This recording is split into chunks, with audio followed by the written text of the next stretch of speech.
contender or pretender? First team Steelers pretender on the docket. Right Buffalo Bills. Are they contenders or pretenders? Well, you know me, man. Whenever we get into this segment, I always got to bring my own little twist to it because some of these guys try to fool you up front. So I'm going to call the Bills a fringe contender because of their schedule. When you're talking about, losing to Pittsburgh, which big deal is week 1, but you've beat Washington. Help me out here, man. I have it in my notes. Houston, KC. Yeah, Houston, KC. Like, you're not talking about true teams that they've actually been able to beat up on. We know about Josh Allen. We know about the offense. Dawson Knox looks great. Sanders looks great. The defense, wow. Like, we're talking about the Bills' defense from a couple years ago. So they've got everything to hit on all cylinders, but they're not playing anybody. I've seen it time and time again. Like, yeah, we want to talk about the win over the Chiefs. They're the worst defense in the NFL. Literally. So I will give the Bills a contender status, but they're fringe contenders literally because of the schedule. Not coaching, not players, but because of the schedule. Only reason I don't knock them for that, because I also have the Bills as a contender. I'm not knocking them for the schedule for the mere fact that all 4 of those wins have been by 18-plus points. Yeah. See, they haven't just been squeaking by like some of the teams that we're going to get to. There ain't been somebody missed a field goal, so you got to win over a terrible football team and escaped. It's like, no, they've been blowing teams out of the water outside of that one miscue week 1. Not sure what happened in the Pittsburgh game, but since then, Josh Allen has been killing it. 1,370 yards, 12 touchdowns, only 2 interceptions. Like, he's slowly starting to turn it around. Yeah. They're leading the NFL in points per game. Their defense is looking good, so I definitely got to give them contender status. There's no way I can't give it to them, even given the schedule. Just because they've shut 2 teams out. Yep. That's extremely difficult to do. Back-to-back weeks, I believe. Wasn't back-to-back, but it was Houston and Miami. Right. There was Washington in between. Oh, yeah. Which they blew them out of the water, too. Yeah. They still beat Washington by 23 points. They just didn't shut them out. Right. But, they're getting contender status from me.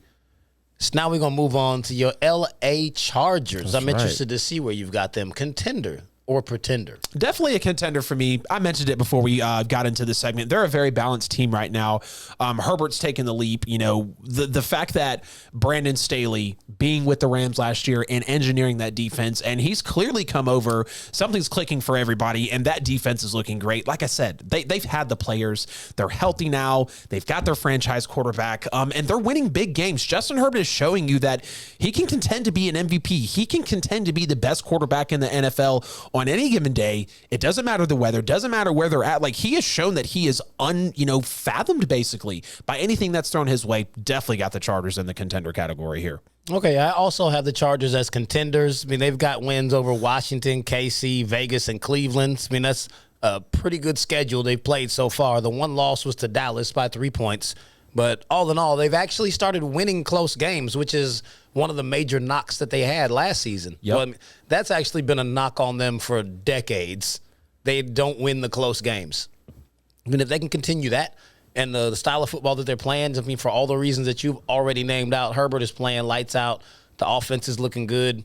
There's no reason why they can't be a contender sitting at 4-1. The AFC is kind of wide open right now with like 3 or 4 teams that have a legit shot right up there at the top. Yep. So now we'll move on to the Baltimore Ravens. Contender or pretender? I'm so excited to call these guys pretenders, or excuse me, not pretenders. Wow, look at me psyching myself out. I was like, oh, man. So excited to call these guys contenders. Like I say, what don't you say when you give your take? That right there. Man, the way Lamar Jackson has played this year, we've mentioned it so much this year on the show, and it's really becoming a thing, is what did Lamar Jackson do this week that he couldn't do last week? What did he do that we said he couldn't do? What is he improving on that he couldn't do last year? And that is Lamar Jackson's motto week in and week out. Great routine throws, all sort of arm angles, and just being so calm in the pocket, understanding that he doesn't have to put it all on his back. But if you give the dude a chance to throw on a porous defense, he'll show you that, hey, I can make the throws. We've talked about the, expected air yards per attempt. We've talked about the big time throws. We know they've got the defense, and they've always been able to run the football. So now this is the one piece that they're bringing it together. So how can they not be a contender at this point? Definitely bought in on the Ravens as a contender, not a pretender. Oh, no, they're getting pretender status from me. The Baltimore Ravens, they have wins over KC, Detroit, Denver, and Indy. KC is the only team that they beat that we expected to be anything. None of those teams are really that good. Their loss was to the Raiders in week 1. They've already played in 2 overtime games, won 1 and lost 1. They're having to come back big against Indy, who has nothing that resembles an offense. Carson Wentz had the best game of his career against that defense. Yeah. That doesn't say much for Baltimore's defense. It was an amazing game, and I'm not taking anything away from how well Lamar played because I just gave him my player of the week. He balled out. But all in all, they are not built for January. Like, this is not going to keep up all season long. They had to beat the Detroit Lions on a 66-yard field goal. They could easily be 1-4. Mm-hmm. Their games have been so close. You're not going to keep winning them like that, especially relying on Lamar that way. Doesn't matter if you're relying on his legs or his arm. You're relying on him too much. Yeah. They're looking very reminiscent of Seattle. They look good in the beginning of the season while Russ does everything, and he looks like the MVP, and then he starts to wear down because you asked him to do too much. Yeah. I think that's what's going to happen to the Baltimore Ravens. Deeper into the season, Lamar is just going to tire out. They're asking him to do too much. Pretender. The Cincinnati Bengals. Contender or pretender? Gotta say pretender, man. Like I mentioned earlier, they're just not grown enough yet. And again, it's not that I'm doubting the talent. It's not that I'm doubting the roster. But like I said, how young these guys are and who is Zach Taylor really? This is a guy that is really coaching for his job right now. So to ask him to put the Bengals up in another category to where they can compete with the big dogs, great game against the Packers. Don't get me wrong. They had every right to win that football game. But I'm also going to, I'm not, and the Packers are going to be in this segment. I'm not going to act like the Packers are a team that anybody really in the NFL is afraid of right now to make a run. There's a lot of teams out there that are more talented than them, but I can't put the Bengals at the contender table yet. No, pretenders for me. Oh, yeah, absolutely pretenders, and it's not even a knock because they're a young team, up and coming. I mean, they beat Minnesota in a crazy game. Like, that one went to overtime. Right. They beat Pittsburgh, and they beat Jacksonville, so we're not really impressed by any of those 3 wins, but the fact that it's Cincinnati with 3 wins, that is impressive all by itself. Right. It doesn't matter who they beat. They're winning games. They haven't been doing that. Right. Like, the healthy Burrow looks good. Jamar Chase, despite his crazy comments, is looking like a Pro Bowl caliber wide receiver. So, I mean, the future looks really bright for the Cincinnati Bengals. They could possibly be a wild card team even this year, but that still doesn't make you a contender. Right. Contender and playoff team are not the same thing.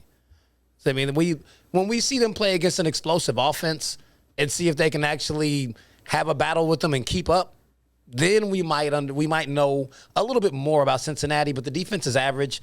So at this point, wild card is the ceiling, and that's not a bad thing at all. So who we got up next? The Cleveland Browns.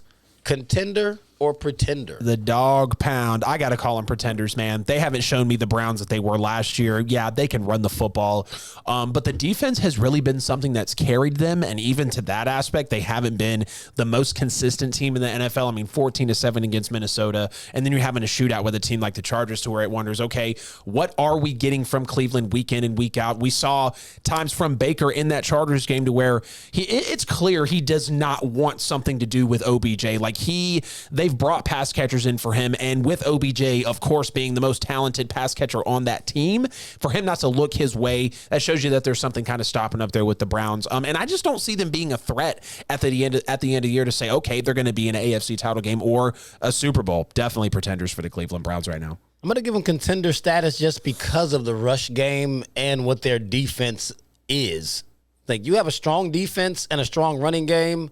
That's a formula to win playoff football. So long as Baker Mayfield doesn't play bad, they can win. I mean, I wouldn't pick them all the way most times. I mean, I did put them in the Super Bowl. So there's that.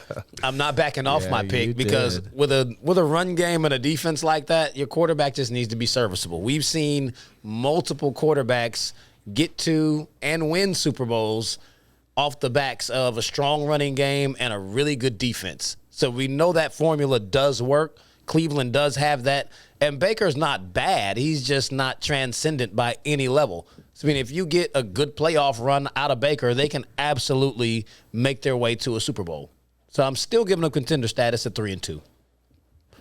Now we got the Dallas Cowboys. Contender or pretender? Another fringe contender for me, and this is when I start to talk about the coaching. You know, Mike McCarthy's trying to tell us that Zeke's coming back to life, and our eyes aren't lying to us. Dallas might be the most consistent team in the NFL right now because they show you week in and week out, you're going to get 28-plus points. You're going to get Micah Parsons putting his hand in the dirt and putting pressure on the quarterback, and you're going to get Trayvon Diggs coming away with interception or two every single game. And there's no doubt that Dan Quinn surprisingly has went in there and changed the defensive culture of this team through the first 5 weeks of the NFL.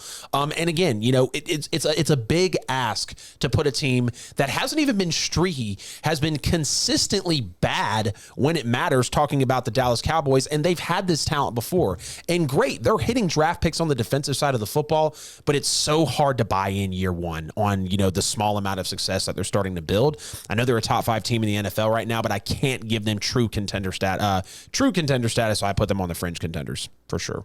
I'm going to give them contender status without any fringe stipulations. I mean, it's not year one for the players that are actually driving this thing. Right. I mean, with Dak and Zeke playing at the level they are and Pollard stepping up like that, I mean, they have the best rushing attack in football, averaging 170 rush yards per game.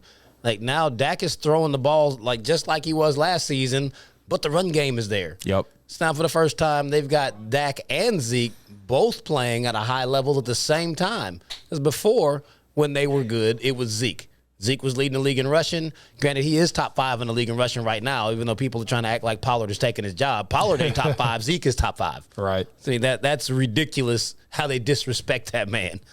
I mean, they've got the most balanced offense in the NFL. I mean, when you've got 2 backs like that, and then Dak out there slinging, he's got all those wide receivers to throw to between Cooper, CeeDee Lamb, Gallup. I mean, Gallup has been out. Yep. And they're still killing it. I mean, it's going to be even more ridiculous when the man comes back. Yep. Schultz has been absolutely balling for Dallas. Their offense is you really don't know which to do. If you try to shut down the run, Dak will throw for 400 or 500 yards on you. But if you leave it open on the middle, they just go run all day. Yep. And they'll put 200-plus yards on you easily between those 2 backs. Yep. I mean, then you look at the other side of the ball with Trayvon Diggs and Micah Parsons. It's that team is very well-rounded. I mean, their defense is good. It's middle-of-the-road serviceable. It doesn't have to be elite when the offense is that good. Yep. When your offense is that good, a good defense is plenty enough. We saw Kansas City win a whole Super Bowl like that. Yep. They've got enough pieces to bail them out to where they're not Dak Prescott reliant. They've got the run game and, like you said, the defense back to where it at least needs to be. Elite run game, serviceable defense. Yeah. I mean, that absolutely will give them contender status. So, I mean, we get one more in before we hit the top of the hour. He's like, man, the time is running away from me today. I might have to talk faster. The Arizona Cardinals, contenders or pretenders? I hate to keep throwing out this fringe contender status, but Cliff Kingsbury is the sole person that makes me say, look, I don't think he can coach them to a Super Bowl. The defense is popping. I said it before we came in this year. This is a budding defense with a lot of talent. They're getting these really great superstar draft picks for the defensive side of the ball. We've known who Kyler Murray is. J.J. Watt is actually pressuring the quarterback. A.J. Green's getting, a little bit of production in there. We know about DeAndre Hopkins. We know about Christian Kirk. We knew that they were an explosive offense, right? And now the pieces are coming together. But at the end of the day, when you're talking about some of these masterminds that are in the NFL, can Cliff Kingsbury, out of all people who came in with a losing record, outcoach them? No, I don't think so. Now, contender, but on the fringe status for me. I'm going to give them pretenders. I mean, if you just look at their schedule so far, they beat Tennessee. The Titans are not good. Right. Minnesota, they're middle of the road. Should have lost to them. Yeah, they absolutely should have lost that game. They beat Minnesota because Minnesota missed a kick. You beat Jacksonville, and they didn't just handle them like they were supposed to. You beat the Rams after the Rams were suffering their Week 3 Super Bowl hangover. I think anyone playing the Rams in Week 4 would have beat them because they left it all on the field against Tampa. Yep. And then you beat a San Francisco team in Trey Lance's first start in a game where I don't know what the hell Mike Shanahan was thinking. Why did Trey Lance run the ball so much? Yeah. He had 16 carries, but he had 5 holding calls take back other runs. He was running the ball more than the running backs. Yeah. They weren't even going to let him throw. So, I mean, that definitely lessens the wins that they have. You can't take away the fact that they're 5-0. They're winning games that they're supposed to win, but the way they're winning, I'm not sold on that at all. Yeah. But I'm giving them pretender status for that. L.A. Rams. L.A. Rams, contenders or pretenders for you? L.A. Rams are pretenders to me. They're sitting at 4-1. They beat Chicago and Indy, neither of which I feel like are good football teams. They beat Seattle, also not a good team, and they should have beat Seattle by at least 30. That game was ridiculous with all the overthrows. Their good win is over Tampa. But they came in like that game was their Super Bowl. Like Yep. they put everything out on the line. And now what we're starting to see week in and week out, Stafford is starting to overthrow more and more passes. Like it's becoming an issue. He's missing a lot of open receivers, and a lot of times he's missing guys that actually were in position to score touchdowns, and he's way overthrowing them. Their schedule is not very difficult, especially seeing as how San Francisco now has a lack of a quarterback, and Seattle has also fallen off a cliff.